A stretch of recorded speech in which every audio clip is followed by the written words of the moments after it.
Hello guys, मैं हूं Parmeshwari Painkra. Welcome to my YouTube channel Painkra LLB में आपका स्वागत है। प्लीज़ मेरे वीडियो को देखने से पहले एक लाइक, सब्सक्राइब एवं शेयर जरूर करना। आइए हम चर्चा करते हैं भारतीय दंड संहिता की धारा 497 के बारे में। अर्थात कोई शादीशुदा महिला किसी अन्य पुरुष के साथ लिव इन रिलेशनशिप में रहता है तो वह अपराध की श्रेणी में नहीं आता है। या कोई भी पुरुष जो शादीशुदा हो अपने पत्नी के अलावा किसी अन्य महिला के साथ फिजिकल रिलेशनशिप में रहता है तो उसे अपराध की श्रेणी में नहीं माना गया है। यह पहले अपराध की श्रेणी में आता था, लेकिन सन 2018 से इसे अपराध की श्रेणी से हटा दिया गया है। यदि कोई पति उनके पत्नी किसी अन्य पुरुष के साथ फिजिकल रिलेशनशिप में रहता है तो उसके पति उनके खिलाफ शिकायत दर्ज नहीं करा सकते हैं और न ही अपनी पत्नी के खिलाफ शिकायत दर्ज करा सकते हैं। यदि कोई भी पत्नी उनके पति किसी अन्य महिला के साथ फिजिकल रिलेशनशिप में रहता है तो वह अपने पति के खिलाफ शिकायत दर्ज नहीं करा सकती है, क्योंकि यह अपराध की श्रेणी में अब नहीं आता है। इसके पूर्व में यह अपराध की श्रेणी में आता था एवं 5 साल के सजा एवं जुर्माना से दंडनीय अपराध था, लेकिन अब इसे निरस्त कर दिया गया है। मान लिया जाए इसमें यदि उनके पति को पता चल जाता है कि उसकी पत्नी किसी अन्य के साथ फिजिकल रिलेशनशिप में है तो उसके पास एक ही आधार है कि वह तलाक लेकर अलग रह सकती हैं। लेकिन यदि पत्नी मेंटेनेंस या कंपनसेशन मांगते हैं तो उस स्थिति में वह नहीं देने के लिए इनकार कर सकते हैं, लेकिन उसे कोर्ट में साबित करना होगा कि उसके पत्नी एडल्टरी था और दूसरा ऑप्शन नहीं है, सिर्फ तलाक के ही आधार है। भारत में पहली बार एडल्टरी के खिलाफ एक जनहित याचिका दायर की गई थी। जोसेफ साइन बनाम यूनियन ऑफ इंडिया के मामले में जोसेफ साइन ने भारत के संविधान के अनुच्छेद 32 के अंतर्गत एक जनहित याचिका दायर की गई थी, जिसमें सीआरपीसी की धारा 198 के साथ पठित धारा भारतीय दंड संहिता की धारा 497 की संवैधानिकता को चुनौती देते हुए याचिका दायर की गई थी, जिसमें कहा गया था कि संविधान के अनुच्छेद 14, 15 एवं 21 का उल्लंघन हुआ है। अर्थात याचिकाकर्ता ने एडल्टरी के प्रावधान को मनमाना एवं जेंडर के आधार पर भेदभावपूर्ण होने का दावा किया था।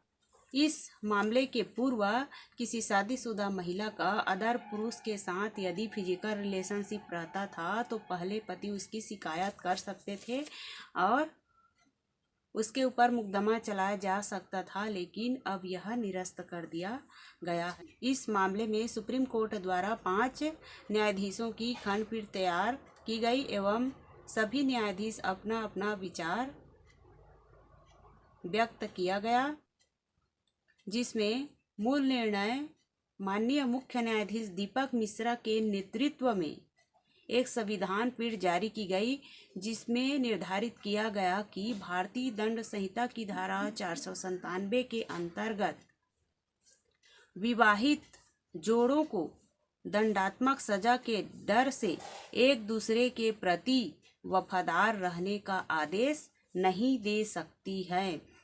यह दावा करने का कोई कारण नहीं है कि एडल्टरी यौन नैतिकता में अराजकता को जन्म देता है। इसलिए अदालत ने तर्क दिया कि इस एडल्टरी के अपराध के लिए कोई ठोस सबूत नहीं है कि एडल्टरी को वैध बनाने से यौन नैतिकता में अराजकता या तलाक में वृद्धि होगी।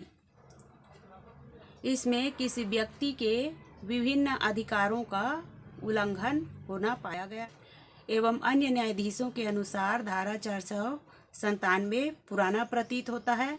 यह भारत के संविधान के अनुच्छेद 14 एवं 21 का उल्लंघन करता है। एडल्ट्री नागरिक मुद्दों को जन्म दे सकता है, लेकिन आपराधिक अपराध को जन्म नहीं दे सकता है। एडल्ट्री नागरिक मुद्दों को जन्म दे सकता है, जैसे कि विवाह का विघटन, लेकिन आपराधिक अपराध को जन्म नहीं दे सकता। खंडपीठ ने यह भी फैसला सुनाया कि सीआरपीसी की धारा 198(2) के अंतर्गत अपनी पत्नी के प्रेमिका के ऊपर मुकदमा चलाने का अधिकार स्पष्ट रूप से मनमाना था। विपक्ष ने तर्क दिया कि इससे विवाहेतर संबंधों को बढ़ावा मिलेगा एवं पारिवारिक कलह पैदा होगी। इससे तलाक के मामले बढ़ सकते हैं। पति पत्नी के बीच तलाक होने पर बच्चों पर नकारात्मक प्रभाव पड़ेगा।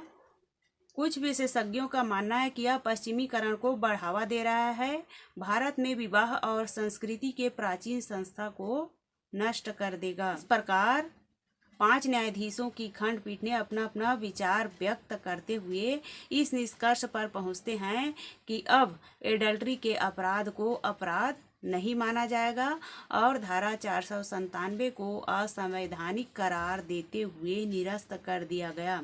अर्थात कोई भी पति अपनी पत्नी के अलावा किसी अन्य महिला के साथ लिव इन रिलेशनशिप में रहता है तो उसे अपराध की श्रेणी में नहीं माना जाएगा, और ना ही कोई भी महिला अपने पति के अलावा अन्य पुरुष के साथ लिव इन रिलेशनशिप में रहता है तो उसे अपराध की श्रेणी में नहीं माना जाएगा।